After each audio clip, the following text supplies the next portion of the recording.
₹4.29 ഒരു യൂണിറ്റിന് മേടിച്ചിരുന്ന വൈദ്യുതി ഇപ്പൊ മേടിക്കുന്നത് എത്രയ്ക്കാ? കരാർ റദ്ദാക്കിയിട്ട് 8 രൂപയ്ക്കും 14 രൂപയ്ക്കും. കോടികളാണ് ഒരു ദിവസം KSEBയുടെ നഷ്ടം. നയമാണത്രേ. ആ വൈദ്യുതി ബോർഡിനെ ഞങ്ങൾ ലാഭത്തിലാക്കും. പക്ഷെ വൈദ്യുതി ക്ഷാമം ഉണ്ടാകുമ്പോൾ KSEB എന്താണ് ചെയ്യുന്നത്? ഉയർന്ന വില കൊടുത്ത് വൈദ്യുതി വാങ്ങും. പിന്നീട് അതിന്റെ ഭാരം മുഴുവൻ നമ്മൾ ഉപഭോക്താക്കളുടെ തലയിൽ വെച്ച് കെട്ടും.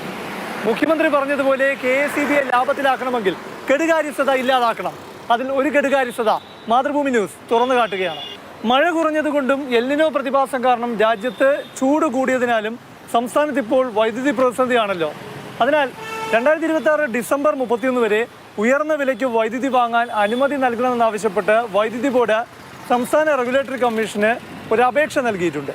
എന്തുകൊണ്ട് വൈദ്യുതി ബോർഡിന് യൂണിറ്റിന് 10 രൂപയും അതിൽ കൂടുതലെല്ലാം കൊടുത്ത് വൈദ്യുതി വാങ്ങേണ്ട അവസ്ഥയുണ്ടായി? വൈദ്യുതി ബോർഡ് നടപ്പാക്കുന്ന 1500 മെഗാവാട്ടിന്റെ സൗരോർജ്ജ ബാറ്ററി പദ്ധതി പൂർത്തിയാകാത്തതാണ് ഒരു പ്രധാനപ്പെട്ട കാരണമെന്ന് സംസ്ഥാന വൈദ്യുതി റെഗുലേറ്ററി കമ്മീഷൻ വിലയിരുത്തുകയാണ്. വൈദ്യുതി ബോർഡിന് ഡിസംബർ 31 വരെ ഓരോ ദിവസവും ആവശ്യമായി വരുന്നത് 300 മെഗാവാട്ട് മുതൽ 500 മെഗാവാട്ട് വരെയാണെന്നത് പ്രത്യേകം ശ്രദ്ധിക്കണം. നമ്മൾ പുരപ്പുറത്ത് ഉൽപ്പാദിപ്പിക്കുന്ന സൗരോർജ്ജം സംഭരിക്കാൻ കഴിയുന്ന ബാറ്ററി എനർജി സ്റ്റോറേജ് സിസ്റ്റം 6 എണ്ണമാണ് KSEBക്കുള്ളത്. 2024-ലും 2025-ലും രണ്ടാം പിണറായി സർക്കാരിൻ്റെ കാലത്ത് ധാരണാപത്രം ഒപ്പിട്ട് തുടക്കമിട്ട പദ്ധതി.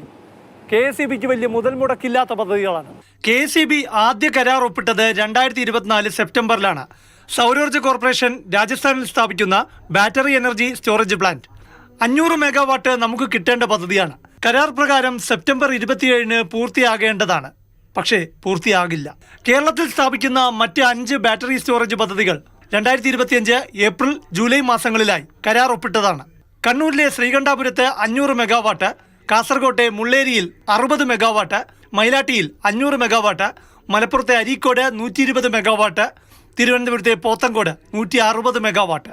ഈ പദ്ധതികളുടെ ഒന്നും കമ്മീഷനിങ് നേരത്തെ നിശ്ചയിച്ച പോലെ ഈ വർഷം ഒക്ടോബറിൽ നടക്കില്ല.